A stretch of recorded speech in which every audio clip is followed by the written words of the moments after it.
గౌరవనీయులు తెలంగాణ కాంగ్రెస్ ప్రదేశ్ కమిటీ తెలంగాణ రాష్ట్ర అధ్యక్షులు రేవంత్ రెడ్డి గారు, అదేవిధంగా మాజీ deputy chief minister Damera Rajanarasimha గారు, ఇతర నాయకుల నాయకత్వంలో ఇవాళ మన జిల్లా పరిషత్ చైర్మన్ నల్లాల భాగ్యలక్ష్మి మరియు మాజీ ఎమ్మెల్యేగా ప్రభుత్వ విప్పుగా 3 పర్యాయాలు అంటే 2 పర్యాయాల్లో 3 సార్లు ఎమ్మెల్యేగా మరి పనిచేసినటువంటి నాకు మరి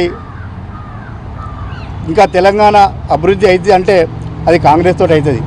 ఆనాడు తెలంగాణ ప్రజల యొక్క ఆశయాల్ని, అమరవీరుల యొక్క త్యాగాన్ని గుర్తించి మరి తెలంగాణ మరి సోనియా గాంధీ గారు ఇవ్వడం జరిగింది. అయితే వారు ఆశించినట్టుగా మరి రైతులు ఇలా తెలంగాణ ప్రాంతంలో బాగుపడలేదు. దేశంలో కానీ రాష్ట్రంలో కానీ ఎక్కువ మెజార్టీ రైతులు ప్రజలే ఉంటారు. కానీ ఆ రైతులు మరి చాలా ఇబ్బంది పడుతున్న సందర్భంలో మరి అలా మన అన్న రేవంత్ రెడ్డి గారు నాయకత్వంలో మొన్న వరంగల్లో రైతు డిక్లరేషన్ చేసిన తర్వాత రైతులకు మరి గొప్ప ఆశలు కలుగుతూ ఉన్నాయి. ఖచ్చితంగా తెలంగాణ రాష్ట్రం మరి కాంగ్రెస్తో చింతించింది. మరి మా రైతుల యొక్క బాగోగులు తెలంగాణ కాంగ్రెస్ తోటే జరుగుతుందని ఆశించి మరి అలా రైతులందరూ ముక్త కంఠంతో మరి కాంగ్రెస్ వైపు చూస్తూ ఉన్నారు.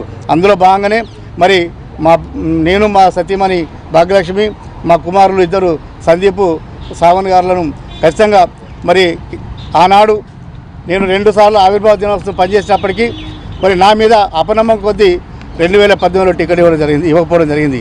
ఆనాటి నుంచి ఈ రోజు వరకు మరి నాకేమైనా సముచిత స్థానం కల్పిస్తారేమో అని చెప్పని ఆశించినాం.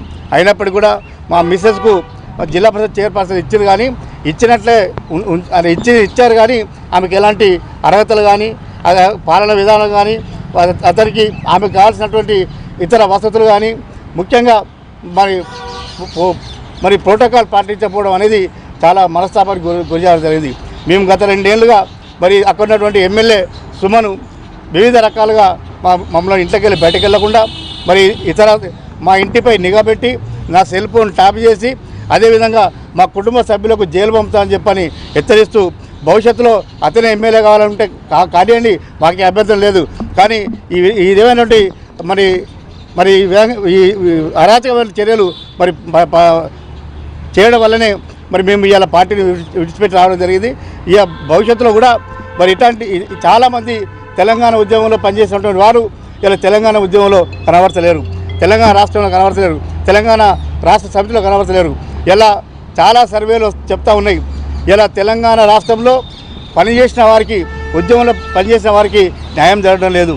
ఇలా తెలంగాణ రాష్ట్రంలో మరి మంత్రివర్గంలో కూడా తెలంగాణ ద్రోగులకు, తెలంగాణ దొంగలకు, తెలంగాణను ముంచిన వాళ్ళకే ఇలా అక్కడ కనబడుతుంది. అందుకే ఇవన్నీ సహించలేకనే మరి ఇవాళ సోనియా గాంధీ నాయకత్వంలో, మరి రాహుల్ గాంధీ నాయకత్వంలో ప్రియాంక గాంధీ చేతుల మీదుగా కండగప్పడం జరిగింది. ఖచ్చితంగా ఈ తెలంగాణలో కాంగ్రెస్ పార్టీని ఆనాడు తెలంగాణ రాష్ట్రం కోసం ఏ విధంగా అయితే ఉద్యమం చేసినో ఈరోజు తెలంగాణలో ఉన్నటువంటి కాంగ్రెస్ పార్టీని మరింత ముందు తీసుకోవడం కోసం, ప్రతిష్ట చేయడం కోసం నా సాయశక్తుల కృషి చేస్తానని చెప్పని మీ అందరికీ మనం చేస్తూ ఉన్నాను. కాంగ్రెస్ పార్టీలో జాయిన్ అయిన సందర్భంగా నా టీఆర్ఎస్ సభ్యత్వానికి రాజీనామా చేస్తూ తెలంగాణ మనలో ఉన్నటువంటి అంటే మన మహిళా సోదరమైనటువంటి మా వైఫ్ యొక్క జిల్లా పరిషత్ చైర్పర్సన్, మంచిర్యాల జిల్లా పరిషత్ చైర్పర్సన్ కూడా మరి రాజీనామా చేస్తూ మేమందరం పార్టీకి ముక్కుమడిగా రాజీనామా చేస్తూ కాంగ్రెస్ పార్టీలో చేరుతున్నాం. హాయ్ ఫ్రెండ్స్, మా టుడే టుమారో యూట్యూబ్ ఛానల్ చూస్తున్నందుకు చాలా థ్యాంక్స్. మరిన్ని లేటెస్ట్ వీడియోస్ కోసం వెంటనే సబ్స్క్రైబ్ చేయండి. అలాగే ఈ బెల్ ని కూడా రింగ్ చేసేయండి. మా నోటిఫికేషన్స్ అన్ని మీ మొబైల్లో వస్తాయి.